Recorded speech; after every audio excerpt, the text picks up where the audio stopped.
Hello, everybody. Good evening and welcome. We would like to start today by saying that we respectfully acknowledge that the University of Arizona is on the land and territories of indigenous peoples. Today, Arizona is home to 22 federally recognized tribes, which most of us refer to as First Nations, with Tucson being home to the Odom and the Yaqui people. Committed to diversity and inclusion, the university strives to build sustainable relationships with sovereign native nations and indigenous communities through education offerings, partnerships, and community service. We also want to emphasize that this land acknowledgement is a milestone in our ongoing dialogue with the Tohono O'odham and the Pascua-Yaqui and the 20 other federally recognized tribes. Hello, everybody. Good evening and welcome. We would like to start today by saying that we respectfully acknowledge that the University of Arizona is on the land and territories of indigenous peoples. Today, Arizona is home to 22 federally recognized tribes, which most of us refer to as First Nations, with Tucson being home to the Odom and the Yaqui people. Committed to diversity and inclusion, the university strives to build sustainable relationships with sovereign native nations and indigenous communities through education. Okay, you haven't listened to my voice in a while. We also want to emphasize that this land acknowledgement is a milestone in our ongoing dialogue with the Tohono O'odham and the Pascua-Yaqui and 20 other federally recognized tribes in the state. It is an indicator of our commitment to collaboration and to maintaining government-to-government relationships with the native nations and indigenous communities with whom we share this region. By the way, my name is Praise Zenenga, and I'm the director of the Africana Studies program in the College of Humanities. The Africana Studies program introduces students to fundamental issues and concepts in the Africana experience in the United States, Africa, and the Caribbean from an interdisciplinary perspective. We explore topics related to history, philosophy, politics, religion, culture, society, literature, and the arts with world-class faculty members. The interdisciplinary major can be a perfect double major fit for students seeking a broad education and a more versatile skill set for the global economy. Africana Studies also offers the country's first minor in hip-hop cultures, internship opportunities, study abroad programs, and an array of scholarship funds.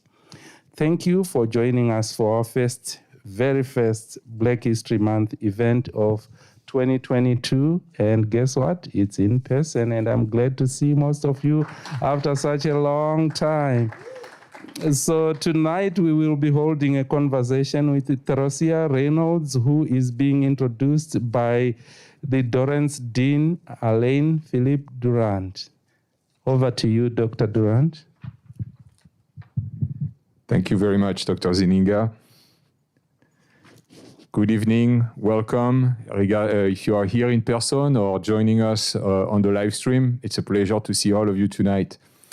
Black History Month is an annual celebration of the achievements and history of African Americans and a time to recognize and pay tribute to the myriad contributions to U.S. history. The College of Humanities is committed to honoring the legacy of accomplishment and struggle and confronting what injustices remain. I am pleased to welcome tonight artist, activist, and entrepreneur Therosia Reynolds. Her recent work includes artist in residency for Scottsdale Center for Performing Arts, being an inaugural participant in the Arizona Commission on the Arts Artist Investment Program, the ASU Gammage Molly Blankford Teaching Artist Certification, and being a designing artist on the light rail extension into South Phoenix with Valley Metro. Her work centers on themes of hope, love, and overcoming inequality, all themes that are dear to us here in the College of Humanities and in the Africana Studies program. We are thrilled to have her with us tonight for a conversation about her latest multimedia projects and the inspirations behind it.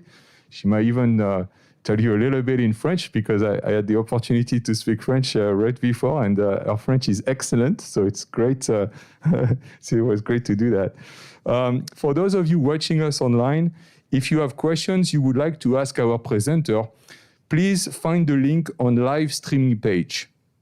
For those of you attending here tonight in person, please use the QR codes posted throughout the seating area. You can see those different QR codes here.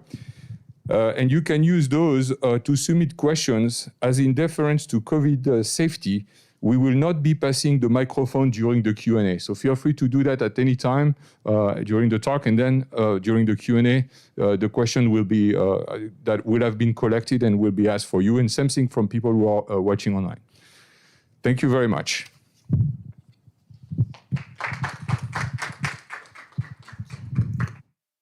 Merci beaucoup, Monsieur Durand. Je parle un peu de français parce que ma mère est créole. I do speak a little French because my mother is Creole. She spoke French to me, ni hide anything.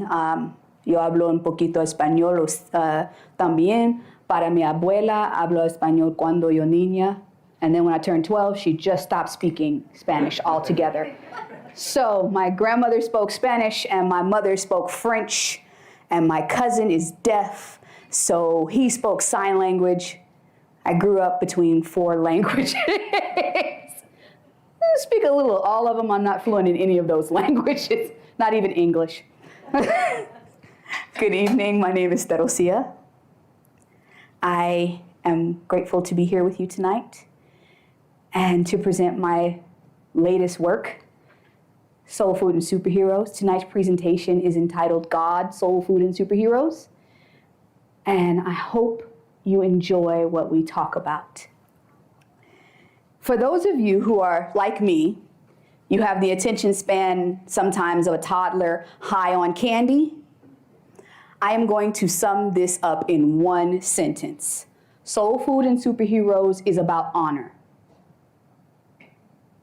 Now, if you're ready to go home after that, you've gotten the whole gist. But if you would allow me, I would like to unpack what that means for me tonight. And I want to take you on a journey with me as we discuss Soul Food and Superheroes. I will have 3 asks of you tonight and 1 call and response. The ask will be scattered throughout my presentation, and the call and response is from my tradition of growing up in the Black church. I need all of y'all, even you at home, that understand what I mean by call and response, to get over your comfort zone issues and talk back to me tonight. All right? Can we do that? Yes, we can. All right. So we're going to start with the first ask. If you could, please pull out your cell phones, even those of you who are watching the live stream. If you would follow me on Instagram or TikTok. At Instagram, the information is up there. It's Therosia Renaissance or Soul Food and Superheroes. Do not follow I Am Therosia. That was my Instagram, and I just got hacked a few days ago. So you're actually helping me build my base back up. Thank you very much. Soul Food and Superheroes is literally dedicated to this show, so all the updates from there will be based on this show that's coming.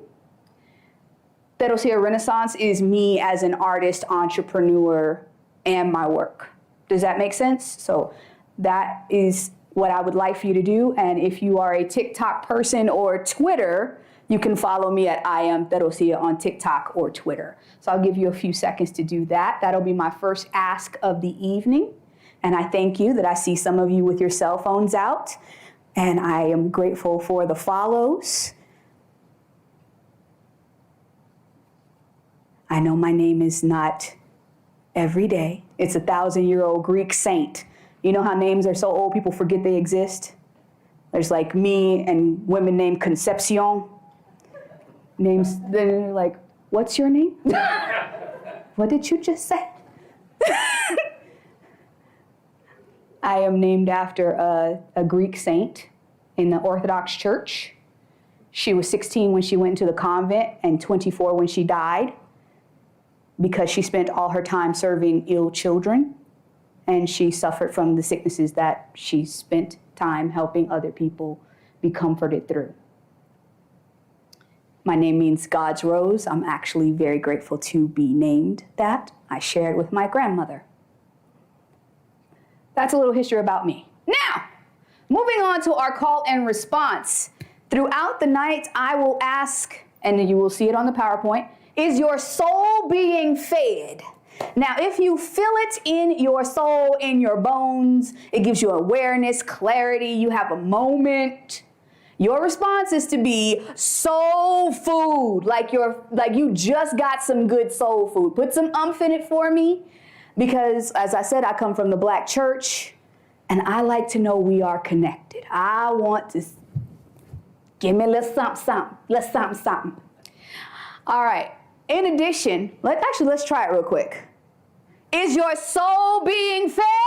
Soul food. Thank you. That'll do just nicely.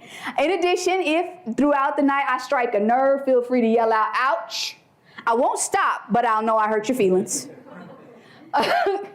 And in addition, if there is something that you are in agreement with, feel free to yell out, yes. I will not be offended. You will not distract me. Okay? Get comfortable. We're going to have a time. Now, Soul Food and Superheroes, as I said, is about honor. Honor first for God, honor for humanity, and then honor for the contributions and experiences of people of color. This show is very important to me because honor is an extreme core value of mine. It is one of my highest core values. I grew up with this lovely lady. I have to show y'all my mama, the Right Reverend Evangelist Pastor Cynthia M. Reynolds. And literally she holds all those titles. That's not an exaggeration. I just like messing with her. And that house is where I grew up when I was a child and in my teenage years. I love this picture of her. It reminds me so much of who she was and is. She's always been a person of love and honor. When I was growing up, the words, first giving honor to God, who knows the rest of that phrase? Who is? The head of my life. You understand that honor is deeply woven into the Black experience. It is not just something that passed through our mind. It is something we were taught as children and raised up to understand, believe, and give credence and action upon. Even when you enter an elder's home, what's the first thing that you do when you enter an elder's home? You greet the oldest living family member in that home. Because without doing so, some of my students from this morning, hey! If you did not do so, you got smacked. So, I often tell people I grew up between worship and war stories. For the students that saw me this morning, that is when I had pseudotumor cerebri. I had a sickness called idiopathic intracranial hypertension, or pseudotumor cerebri, from the ages of 14 to almost 19. It's where the brain detects a tumor that's not there, produces extra spinal fluid, starts crushing the spinal column, and the body goes into life support mode. And you wake up to a Russian roulette of not knowing which body parts are going to work today. Intermittent blindness, intermittent paralysis, intermittent inability to digest solid foods, on and off for 4.5 years. God healed me. That's all I'll say. I'm not trying to shove my belief systems on anybody. But this is where I grew up. I grew up at the base of South Mountain near the flower gardens where the survivors of Japanese internment camps turned tragedies into treasures and produced the flower gardens that graced Baseline through most of my childhood. These were people who could not go home because home was stolen from them. I grew up in a redlined district where it was majorly African American because African Americans couldn't buy other properties. Then we had influx of Latine communities, and every one of these people were rich in their work ethic. It was an acknowledgement of what we went through. Yes, it was wrong. Every culture that I grew up around, yes, it was absolutely wrong. But what they did with that was invest in it. I always say, I grew up around people who took their hands and their feet and put it to the soil and produced life. Those were the people I grew up around. I grew up with, and because of where I grew up, I have been labeled color aggressive. This is some of my work. I like that label. I really do. I have zero problems with being called color aggressive. It makes me happy. This is my piece, Resistance is Beautiful, in response to the 2020 Black Lives Matter protest. And the next one is from 2017. It's called Destiny's Reach. And it is actually a part of a triptych that is about reaching for purpose and recognizing that all of those lovely colors in the background are who we have to become in our pursuit of destiny. We think it's one color when we start, but we learn, I want to be an artist, but you have to also become a business person. You have to become a marketer. We talked about this earlier today. You have to become more than just one aspect of your dream. That's what Destiny's Reach is about. Now, going back to South Phoenix, that's Councilman Calvin C. Good. When I was growing up, he regularly stopped into our school, sat in on our classrooms, read to us, talked to us, most of the time with no cameras, no reporters following him. The other picture is of Mrs. White's Golden Rule Cafe, where if you have ever been to Mrs. White's Golden Rule Cafe in Phoenix, you cannot pay for food with credit card. I went in there with only a credit card, near a dime in my pocket, and she still insisted on feeding me because that was the right thing to do. I grew up with nothing but brothers, a line of beautiful black men who were my protectors and my sparring partners as they trained me to protect myself. I grew up with so many superheroes around me. Soul food. I grew up with people who were willing to teach me to love my blackness, to love my Native Americanness, to love my Latineness, to love my Frenchness, my Creoleness.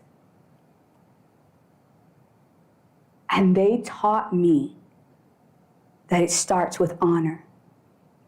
I remember my mother, who had to be at work, working at the post office at 6 a.m. She would wake up at 2 a.m., 3 a.m., 4 a.m., whenever someone would knock on our door, usually a prostitute who had been beaten up or was hungry. My mother never fussed at them.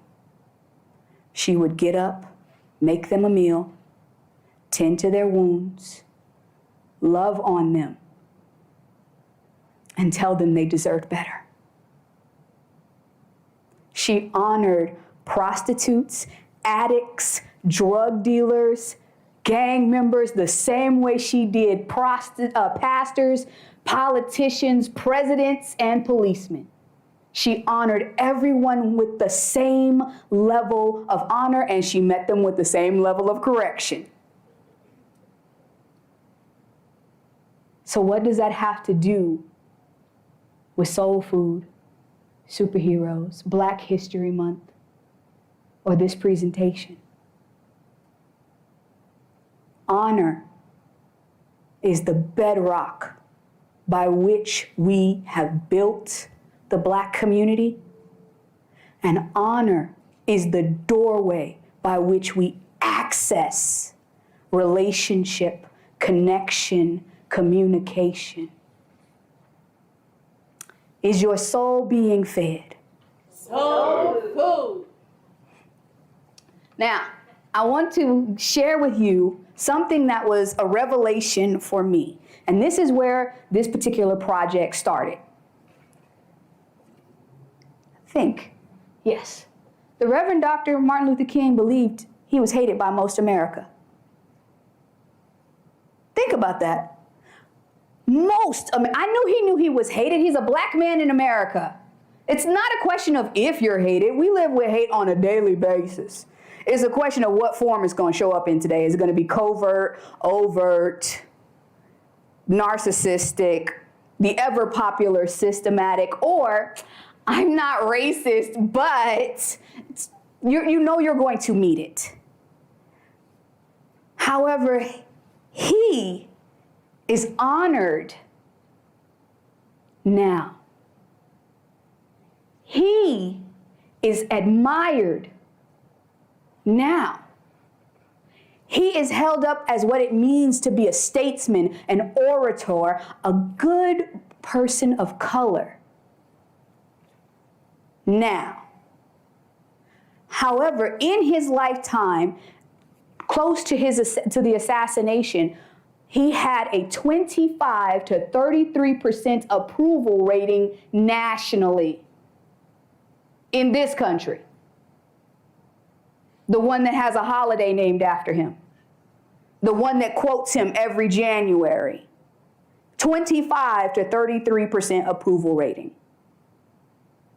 He had been close to the end of his life. He had been stabbed 10 years prior to the assassination. He was dealing with mounting discontent by young people that had followed him and felt that they were being led astray. He was dealing with being called the Antichrist by quite a few white Christians.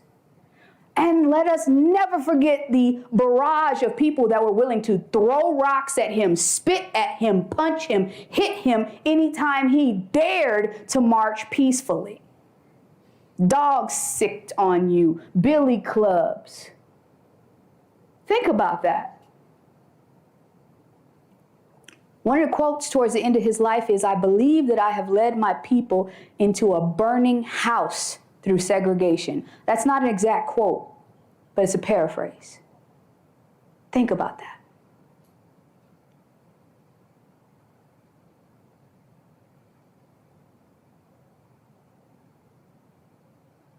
How would you feel? I want you to think about that. If you were this man, you're not just fighting for Black people. You're not just fighting for Latino people. You're not just fighting for indigenous people. You're not just fighting for Asian people. You are also fighting for the very white people that are calling you the Antichrist.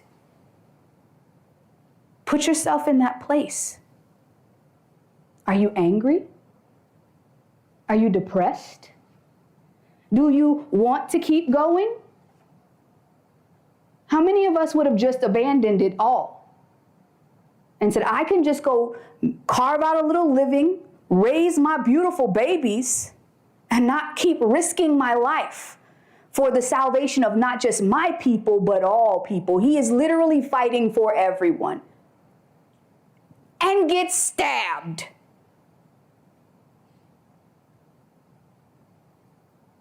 This is what I thought about.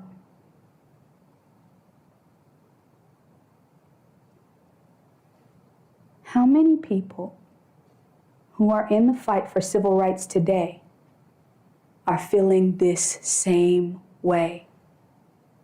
How many people who are standing up and speaking out and saying, this isn't right? How many of them are facing depression, anger? I want to quit. I no longer want to to keep fighting for what's right because I am being cursed, called out, talked crazy to. My life is being threatened.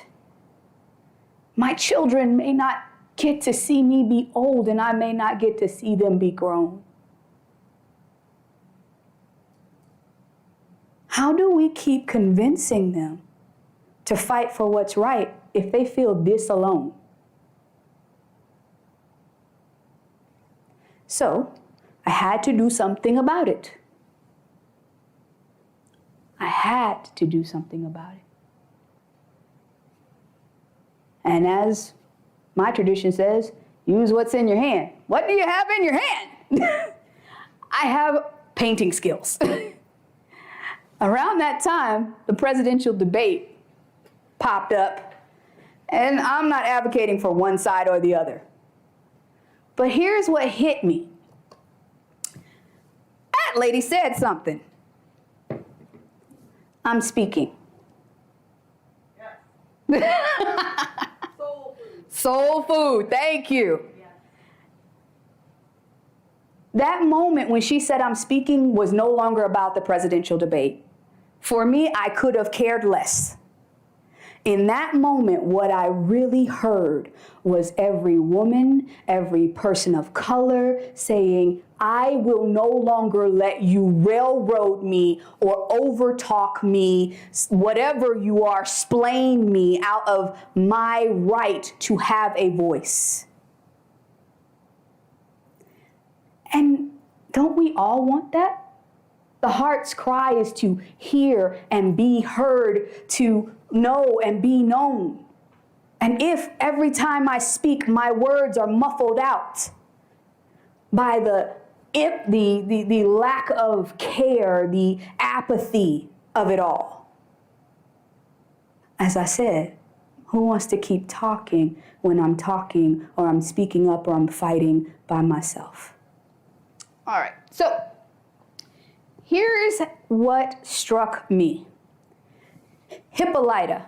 How many of you are familiar with Hippolyta? There are multiple versions of Hippolyta. There's Hippolyta from the Greek tradition. She's a goddess. There's Hippolyta from the DC Comics, where she is the Amazon queen. And there's Hippolyta from Lovecraft country, where she is the self-actualizing ingenue, I believe is the name, Ellis.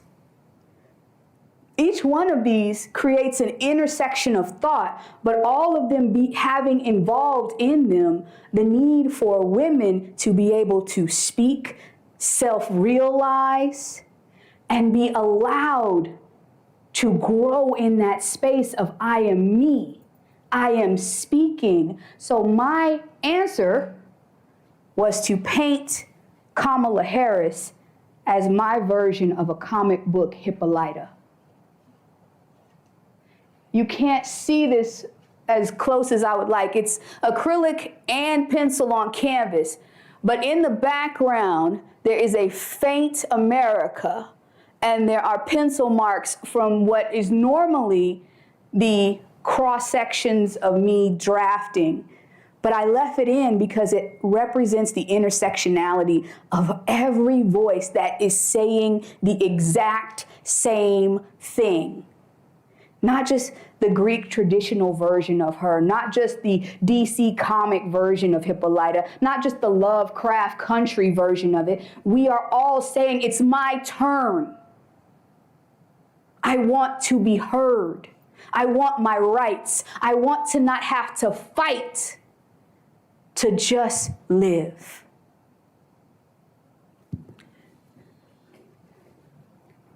It's 7 o'clock. That is usually the end of my prayer time. So, as I said, it was echoed and the need for honor of those voices that have previously felt unheard. In her polite yet firm way, many of us found a way to begin to advocate for ourselves. We found agency in that simple phrase, I am speaking. Now, the reason that's important for me, I am very much in love with the concept of the Imago Dei.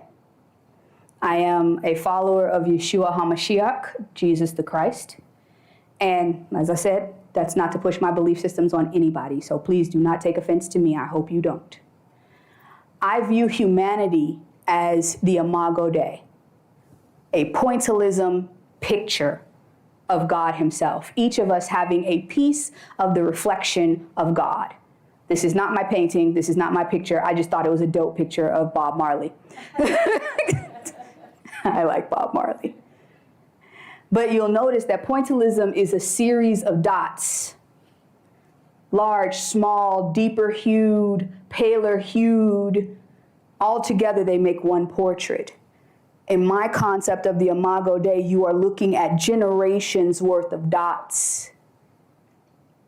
All of us, paler hued, deeper hued, all together making this one beautiful portrait of God himself, or herself, or their self. I'm not going to be looking up under God's skirt. So, I am silly. The point is, because of that, it goes back to the concept of honor. Honoring someone's voice, honoring their skin, their heritage, the embodiment, the identity that they walk in this life is extremely crucial. Because what you carry uniquely is your unique piece of the God picture.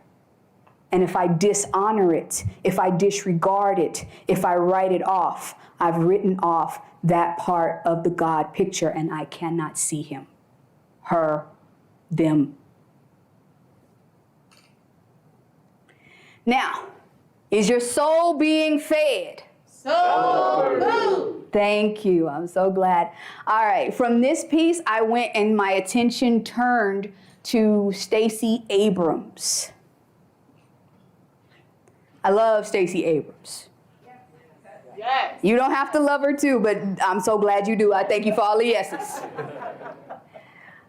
Because she took what could be a crushing defeat and turned it into a strategic move to serve other people. And in listening to her story and what she did in the loss of the gubernatorial race in Georgia and how she pivoted into helping overcome voter suppression, building new systems to guarantee people's voices and help people get their voices out. As you notice, there's a theme of voice. I fell in love with her and she reminded me of somebody. And I was like, which superhero do you guys think I matched her up with? It's gonna smack you when you see it. All right. Doctor Strange. Doctor Strange's backstory is this. He is a surgeon, highly skilled, goes through an accident or different versions of the story in the comic books, and loses his skill. I heard that. I'm going to back up. Loses his ability to go forward and pivots into helping others in a new way by becoming this great magician, right? But not just a magician, a sorcerer, a watcher of issues and helper in the background of so many others. There are similarities between them. Career defeat, crucial to other people's storylines, working in the background. And their superpowers. Doctor Strange, he's magic, and he's a strategist. Stacy Abrams, black girl magic. And she's a strategist. So, this is the result. I love that piece. I was very proud of that piece when I finished it. This is actually not the finished piece. I included those in the background. The voting rights for all, the old posters from Martin Luther King's push for voting rights in the background, because Georgia was one of the clear battlegrounds for Martin Luther King. It would be remiss of me not to see her heralding back to MLK. So here are some of the things that I like about this piece. The juxtaposing of the real superhero to the imagined superhero. It evokes questions of gender norms. When you switch her from a male character into a female character, the will of the people, going through the concept of voter suppression, and past voting rights movements and why they are still battling something that we were already promised. Then the other concept, the gentle sensibilities in the face of disrespectful treatment by power. And if we are to honor all humanity rights, if we are to honor all humanity, rights should not be so long fought for. If you consider that those posters in the background are from MLK and she is from today and we're still fighting the same fight, the timeline kind of starts making you wonder, how long are we going to be here when they say it's already over? All right. The subtext behind this and a few of the other pieces that you'll notice throughout this, the absolute excellence and heroism of many people of color, something that many of us know as the black tax. It is tiresome to have to be excellent for so long. I want you to understand, black excellence is a survival tactic. It is not the flex that a lot of people think it is. Yes, we flex because we've done it so long that we have said, okay, I'm going to make it a source of pride. The same way the people in my neighborhood said, we're stuck in this situation, they won't let us buy outside of this area, well, we'll put our hands and our feet to this soil and make it something beautiful. Black excellence goes back to slavery, when you had to be excellent just to not die. When you consider that in the strategy of just living, I have to be superhuman to not die. That is tiresome. Even Superman had a cave of isolation that he retreated to.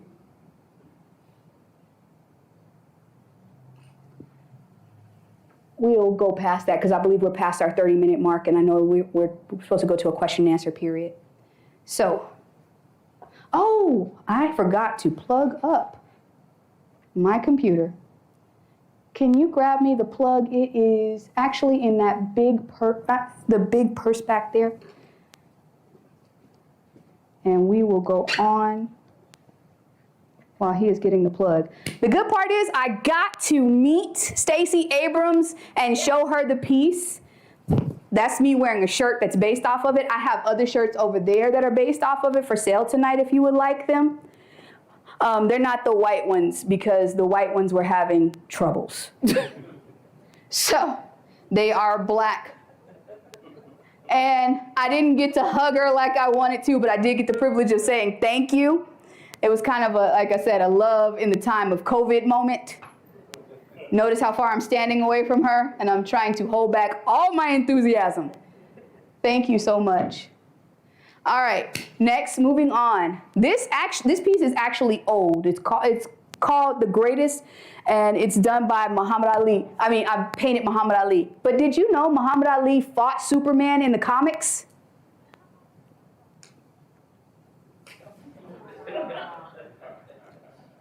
It's another heralding to black excellence.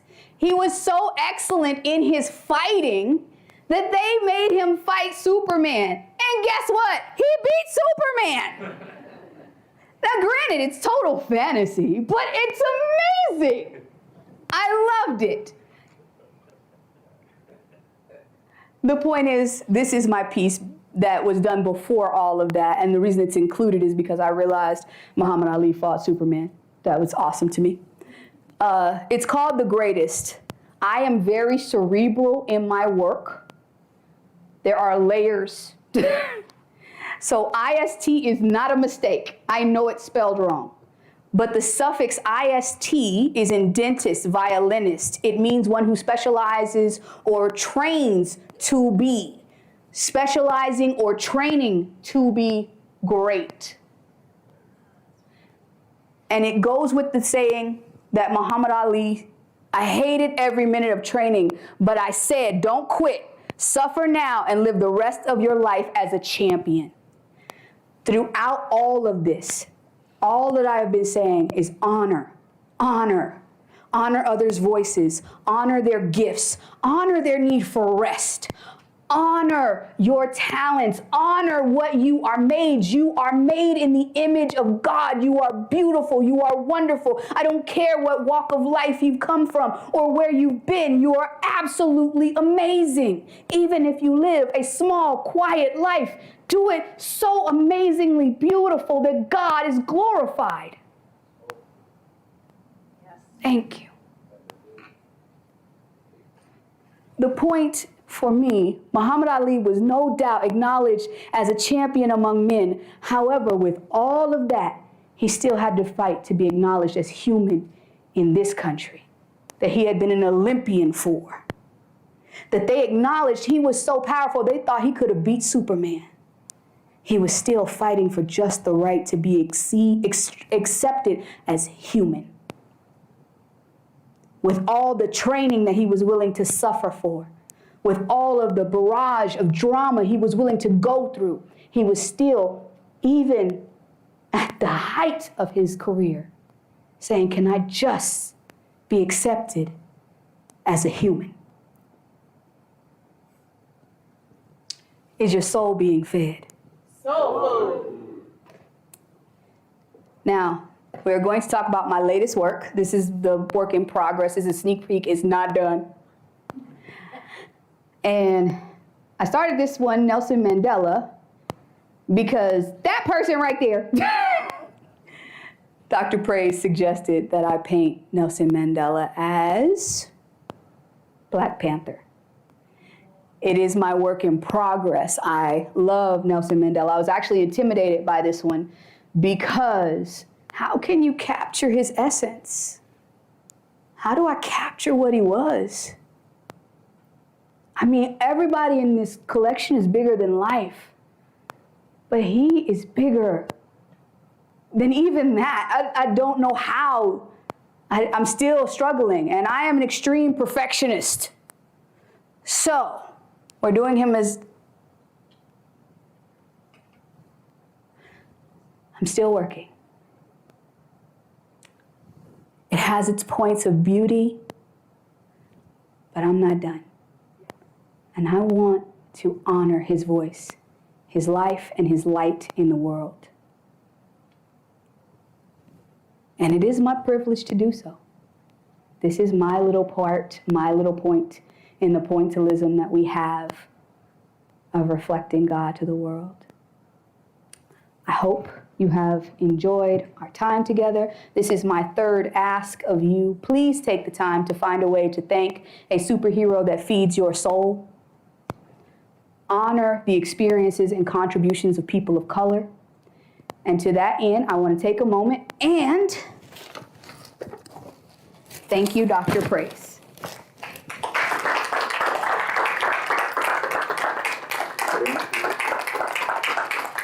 It's a gift from me to you. So I got you the sweater because you were already talking about it.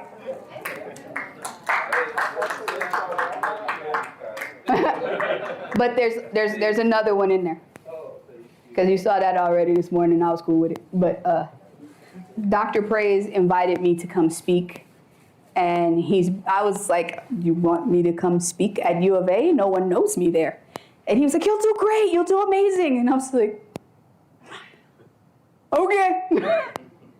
So thank you very much. I appreciate you. I honor you. And now we'll go to the question and answer period. I know that I am going to be spoken to by the lovely Dr. Sanchez, and merchandise will be available for purchase after the presentation. Thank you so much for giving me your ear and your energy so far.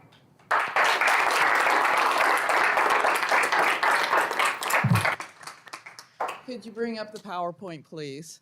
And Therosia, thank you. Wonderful, wonderful. I loved you this morning. I love you even more now. Thank you.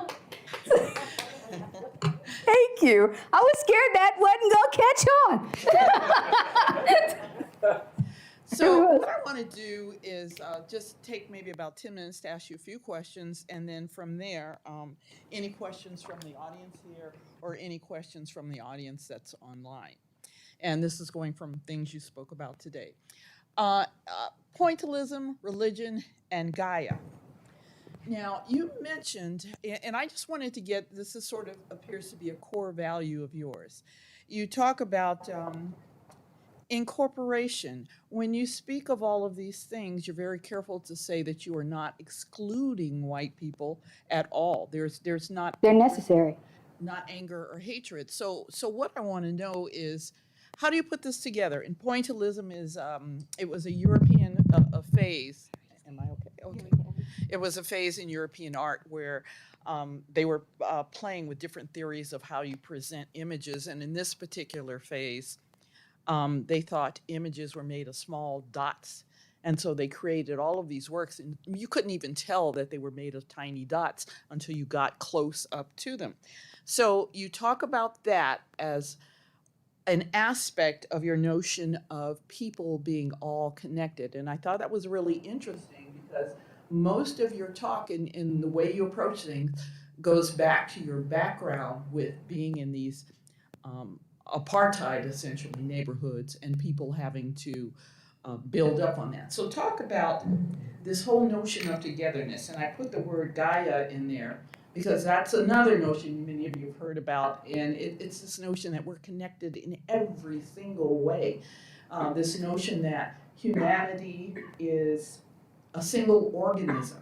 And that is what I got from you. So could you just maybe expand a little bit on that? Yeah, so I'm going to go slightly the long route about this. First, I want to address the part where you said I don't exclude white people. I don't, because any picture needs its paler hues and its deeper hues. It is not complete as far as portraiture goes without both. You cannot make a portrait that is completely deeply hued, and you cannot make a portrait that is completely paler hued. It needs both. And if it's going to be a great portrait, it needs variations between. What happened in white supremacy and all of these spaces of redlining and racism, while our culture was being stolen from us, their culture was being thrown away for the ideal of whiteness. And while we are not connected to parts of our heritage and trying to find it, we are still connected to the soul of our culture. And they have been divorced from the soul of their culture, holding on to this idea of whiteness that does not serve anyone. It actually robs everyone. When you talk to an Italian person and they lose themselves in whiteness, the rich culture and heritage that they have, it's gone. When you talk to a Dutch person and they don't know their culture, their heritage, the beauty of it, because they've lost it in whiteness, it serves them no purpose. Our identity is varied along not just our skin tone, but our culture, our worldview, our family, our DNA, our genetic understanding of who we are. We carry forward the history of our ancestors in the way that we are. And if you lose your ancestry, whether in our situation from it being robbed from you, or in their situation it being thrown away, you lose your ability to reflect that beautiful portion of the image that you're called to. That little dot that you are, it's minuscule in the grand scheme. But without that dot, some part of the picture is missing. I love that perspective. You know what? All right, I'm going to re-say what you said, and then you give it back to me. Yes. All right. One of the notions of whiteness is that white cultures are more rational. They think more seriously. They are the brains that lead the human race forward. These are some of the myths of white supremacy. So in order to be rational, that means that, okay, this is going to be shocking. It means white people don't like sex. It means because it's all wild and crazy and, you kind of lose it. It means that white people don't have the same kind of, they don't dance the same way. You're looking at me like I'm crazy. But they don't dance the same way. And so when I was doing my thesis on the Matrix, it was about how these vampires come along and they suck people from their blood. And I think that ties into what you're talking about.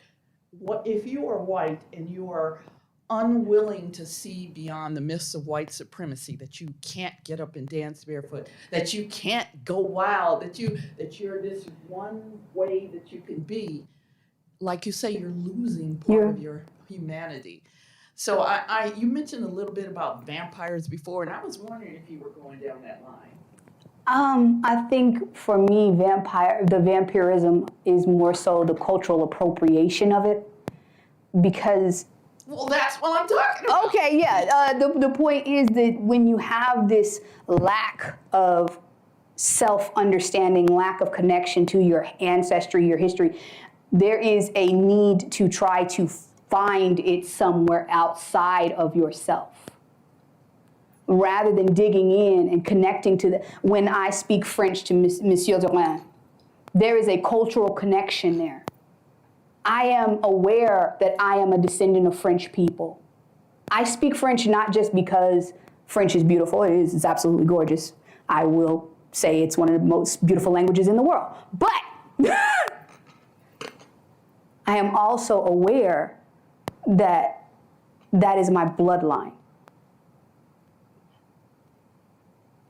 When I go into French culture and I am participating in it, I am connecting to a part of myself.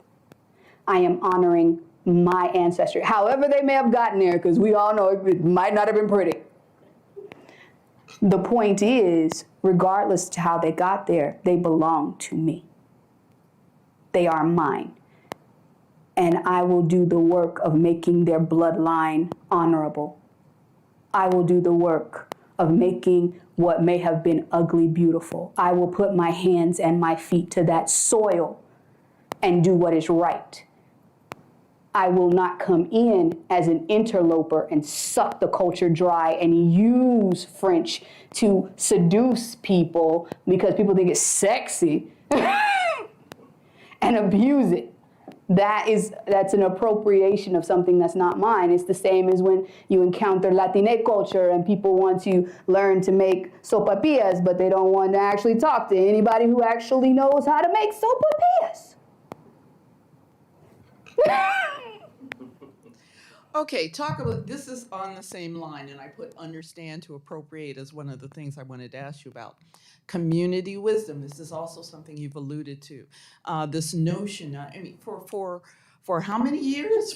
Since the 1600s, Black people have been enslaved. That means that Black people have had hundreds of years of learning strategies, of figuring out how to do things, ways to talk.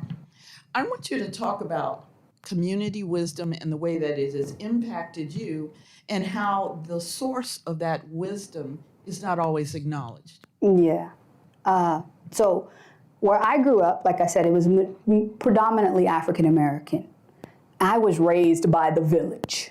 I really was. Even the concept that one of my spiritual fathers, I call him my dad. I call him Daddy Green.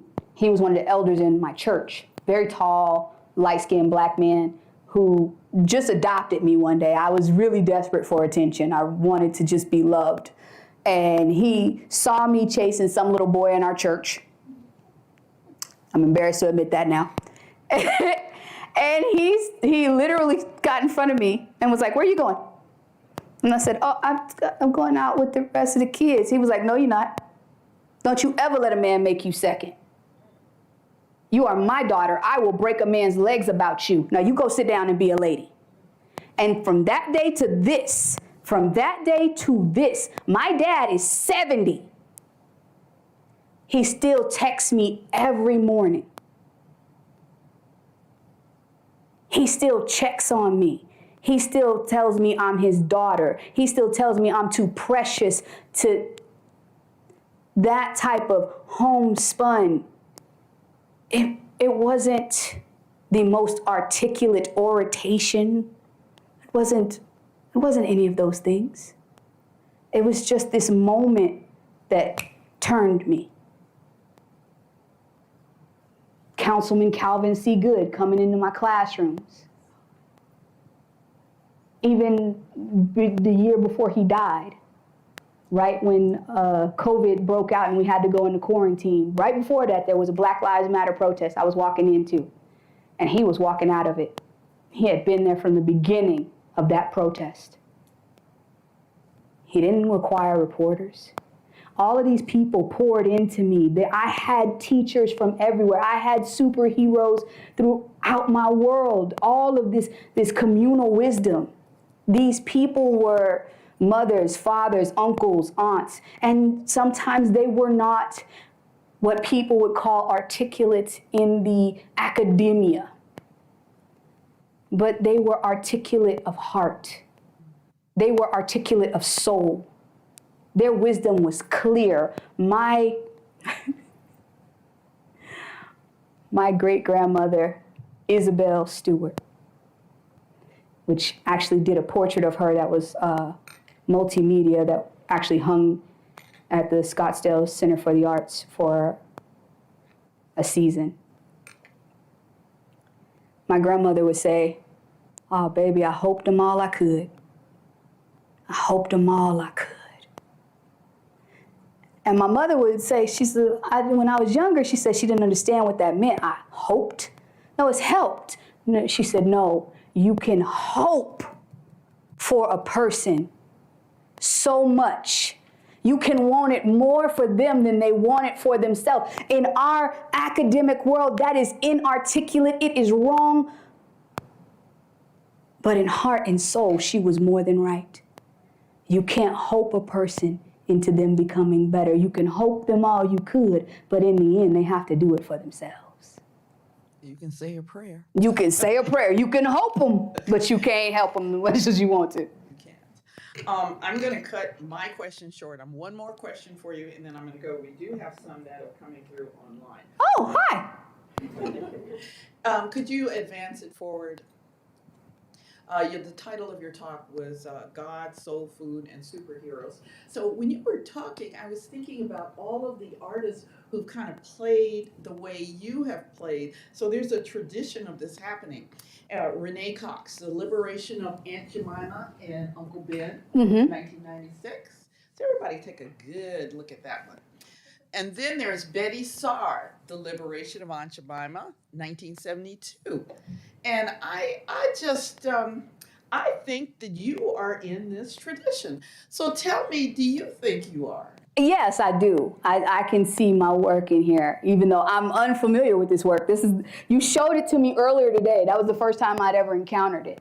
And like I said, the Aunt Jemima is the liberation of Aunt Jemima is a little bit far, but I will say this: the colorful work is so me. It's painful. I love color. I have zero problems with being a colorful person, even though I'm dressed in this dark blue today.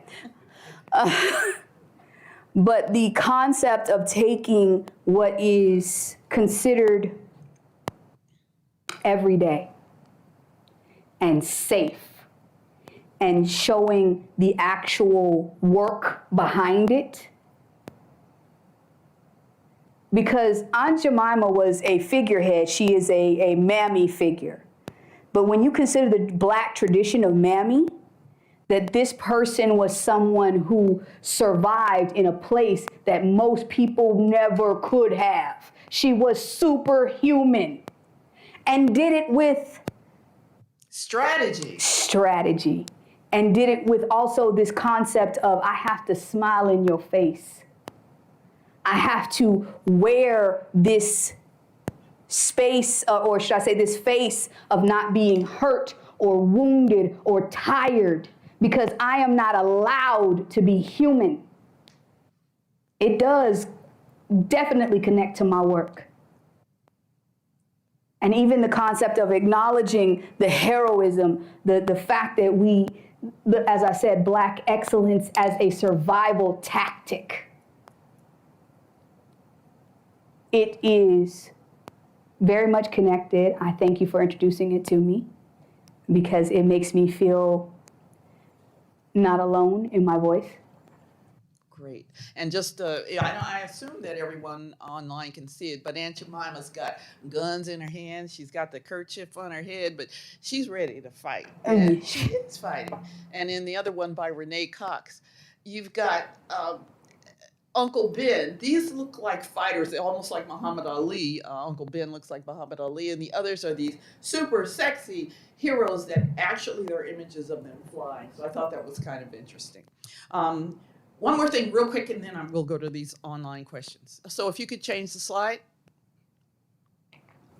I just wanted to point out your point, which is that you're right. These people from the past, they are heroes. Think about Mary Richards Bowser. She was a spy in Thomas Jefferson's house who was passing information on during the Civil War. These people were doing things that real superheroes do. Exactly. Yeah.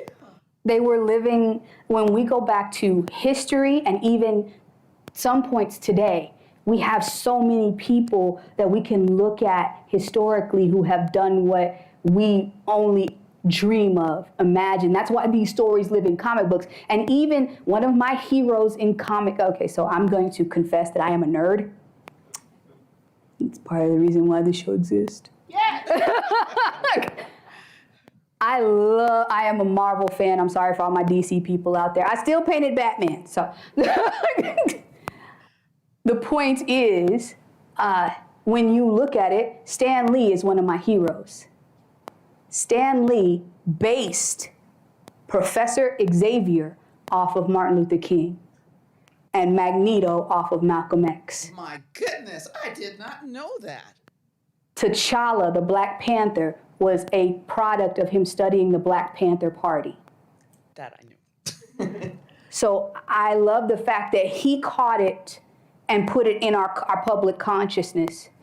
I love the fact that it's there. If we can read these stories, I am still awestruck by Harriet Tubman. I don't care how many times I read that story, I'm awestruck. I have a picture of her, and I deliberately chose the one they found where she's young and vibrant and beautiful. We always think of the old pictures of her. These were real people living in real challenging times, and they were gorgeous. They were wonderful. They were courageous. Yes. And Sojourner Truth with the suffragist movement, the classic speech, "Ain't I a woman?" When she was actually denied, they told her they did not want her to speak. And she did it anyway. I am awestruck by people like that. And yet, at the same time, I want them to be able to get their rest. I want them to get their honor. And I want them to know you don't have to be perfect all the time. You don't have to wear that smile that hides how tired you are all the time. You don't have to live at such a high level of production and perfection all the time. It's okay. You're human. I see you. I acknowledge it. I will paint the picture for you. I will say it. Okay, here's the first online question. Yes. What superheroes would you choose for Barack and Michelle Obama? They're already selected as Neo and Trinity from The Matrix. Oh my gosh. They are on slate, and I am so excited for them. That one's gonna be one of my favorites. I can't wait. I can't wait to see them. Okay, here's another question. When you may feel angry, depressed, or frustrated that there is still such a fight for civil rights, what do you hold on to? How do you hold on to hope? Whoo! All right, so I love hope, and you have to remember part of my story is going back to the concept that I did have pseudotumor cerebrae when I was a child. I have to go back there over and over again, because they told me I would never live. I grew up in South Phoenix where I slept on the floor more than I did my bed, because if you knew back in the day when I was growing up, there were drive-bys. And drive-bys made you just the right height for a bullet to catch you if you slept on the bed rather than the floor. I grew up where for summers, I would go to a funeral every weekend. And here I am. God healed me from pseudotumor cerebrae. I outlasted my hood. I'm the first in my family to graduate from college. I'm an entrepreneur. I'm an artist. I get to speak to you beautiful people. There are days when I am tired, but I remember where I was, and I remember that nothing is permanent. Everything is transitory, even life. So if you just keep going, if you just don't quit, if you remember that, yes, I hate every minute of training, but if I suffer for a little, I can be a champion for a lifetime. It's not about being hopeful all days. It's about reminding yourself in the dark spaces, in the scary spaces, in the tired spaces, that this is not permanent. And if I say within myself, I will just keep walking, it will come to an end. It will get better. And when I look at things like civil rights and voter suppression and all that craziness, I remember two things. There are people behind me that I owe it to. I owe it to every one of them. Every one of them gave their life. Every one of them gave their tears, their energy. Every one of them. I owe it to them. It is not my privilege to quit. I can take it if I want to, but it would be the wrong thing. I would dishonor every one of them. I have a grandmother that is about to be 90 this year. Her name is Therosia Sr. She just wanted to touch me before I left today. She just wanted to touch me. My baby is going to lecture at a college. My grandmother picked cotton. I knew 3 of my great-grandparents. I can tell you what they thought, how they spoke. I owe it to them. I owe it. I owe it in blood, in my DNA. I owe it in heart and love, what they invested in me. I owe it to Councilman Calvin C. Good. Every last one of them, I owe it. It's not about just, I'm so hopeful, I'm so bright, I'm so cheery. I am not. I'm pretty goofy. I am. But I hold in my heart that I owe it. I owe it to my ancestors from Africa who were stolen from home, who are standing here right now in my bloodstream, who never saw freedom. But they did what they had to do to survive, to make sure that their great-granddaughter was standing here. I owe it to them. I owe it. Okay, here's a question that I think you have answered throughout your entire presentation. Are you a poet? Yes. Your passion and storytelling reminds me of one. I am a poet. I have poems published. I have a poem published in Mending the Soul, which is a workbook for survivors of abuse. It's called Can I Be Naked? I actually performed it for the first time on this campus many years ago. I am also trying to remember. There's a few accolades I've opened for Erykah Badu, The Roots, Music Soul Child, as a poet. Wonderful. Thank you. Thank you. One more final question. Yes, ma'am. You mentioned all the titles that your mother had. Would you just repeat them? Yes, my mother. I put on the right I put on the words the right. She is not the right. That is not how you truly address her. She is Reverend, Pastor, Evangelist, Minister. I want to tell you, that's what I think you are tonight. So. Thank you so much.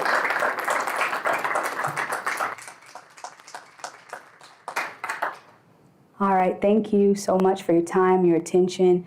I appreciate you for not falling asleep on me or texting during my speech, and I feel you.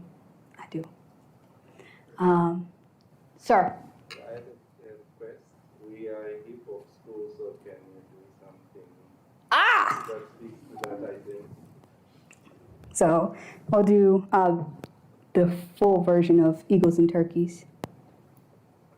Eagles can't fly with turkeys, and a queen never bows to a fool. Baby girl, listen, hear what I say, and you can make it through life's hard knock school. See, eagles can't fly with turkeys, and a queen mustn't bow to a fool. Baby girl, listen, hear what I say, and you can make it through life's hard knock school. You behold a terrestrial angel who is nothing more than a sister who's grown strong despite the ravages of war. See, my arms is sore. I've been flying so long, I'm tired of flying alone, poised like a queen on her throne, but I possess none. Scrap discretion, cause my heart is bleeding, mind malnourished, cause the souls that I'm feeding. It's been 2 decades, 2 years, 2 months and 2 days, hours and minutes all lost in a celibate haze. I'm trying to minister and equip it if you just let me spit it.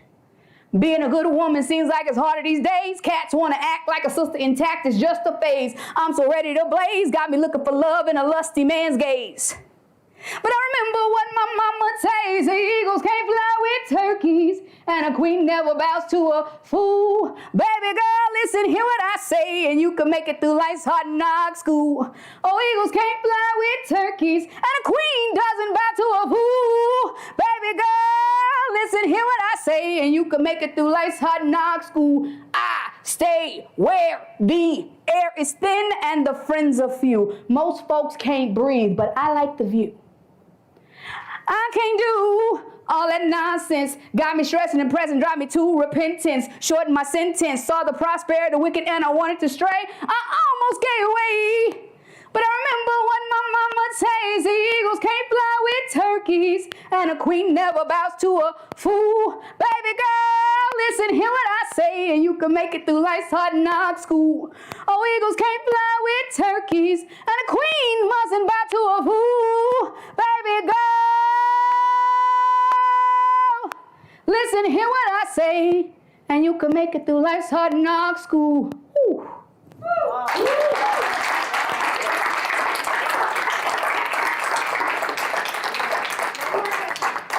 We had a question of people wanted to know where to purchase your merchandise if they are not here today. Okay, so let's do that real quick. If you would like to purchase, why do I not have a mouse? We have a mouse on the screen. We can see you. Yeah. Okay, I can't get out. So, help. There we go. Soyez bon, soyez très bon. Aidez-moi, s'il vous plaît. Help me, please. Because I'm not technologically savvy. So if you would like to purchase, you can go to www.outhustleyourstruggle.com. That's my personal website. If you would like to purchase t-shirts, you can go to the TeePublic store and type in OutHustle Your Struggle, and there are things on the TeePublic store specifically for OutHustle Your Struggle. There are also the beginnings of the Soul Food and Superheroes merch store. It's not complete yet, but the first design is up, and there are some of those shirts here tonight. So I would appreciate the business. I really would. I wanted to kind of lead y'all through it. If you could just exit out real quick. That's all I was trying to get to. Yay. Don't save. It'll be fine. All right.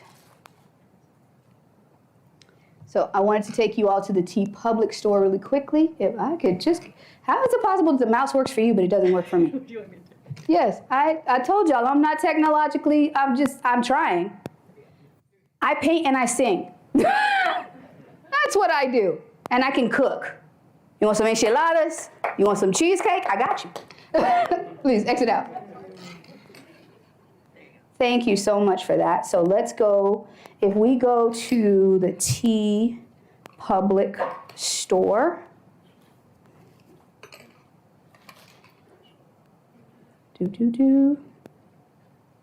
No thanks. Log in, Peppa. Oh,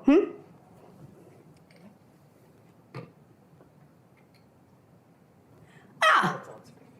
Oh, okay, there you go. So if you go here, there is a soul food, that tells you how much stuff I've already owned. I'm telling all my business. Hey. Not the pinwheel of death. Not that. I'm hitting the wrong button over and over again, aren't I? There we go. If you go here, that's the address up there. www.tpublic.com user soul food line superheroes.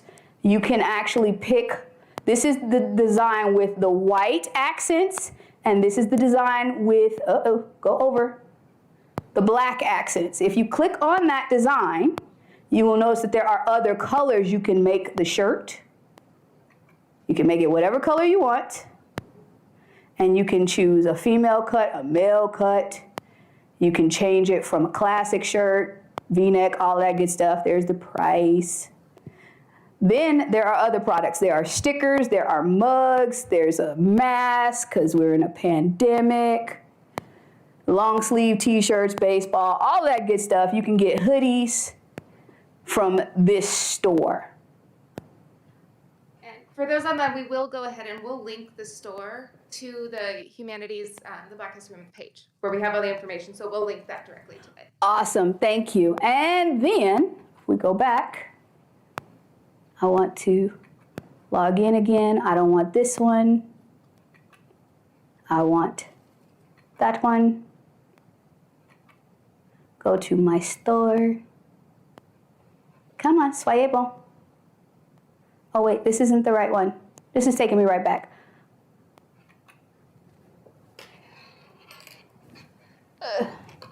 So hard to do stuff backwards.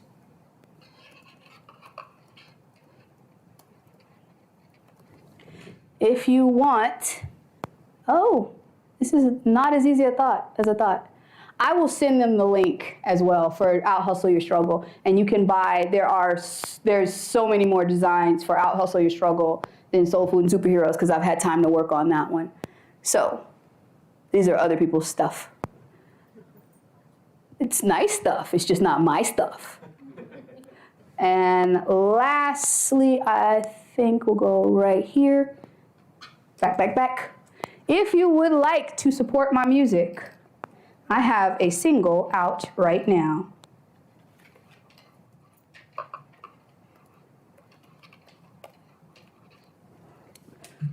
I want Therosia, not Therosi.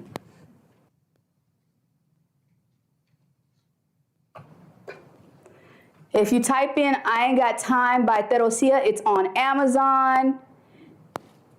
It's on Spotify. It's quite a few places. So if you just type that in, you can literally find your genre and my song.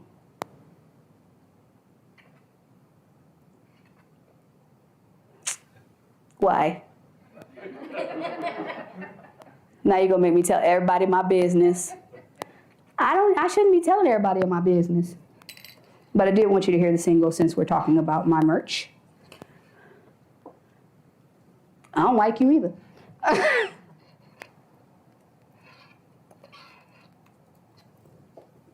Hope that worked. Yay! Thank you for the clap. Because that was a lot. Because like I said, technology. I work with it.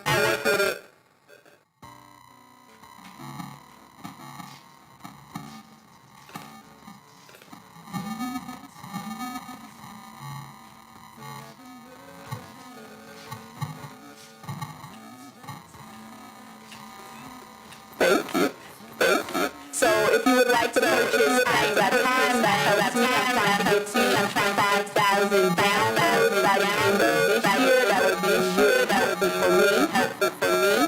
Any of that, if you want to any of that, store and buy something, and go to www.outhustleyourstruggle.com. There's also some prints here tonight. Any of that helps my work go forward because I do have to pay. To do stuff. Thank you. I hope you enjoyed tonight.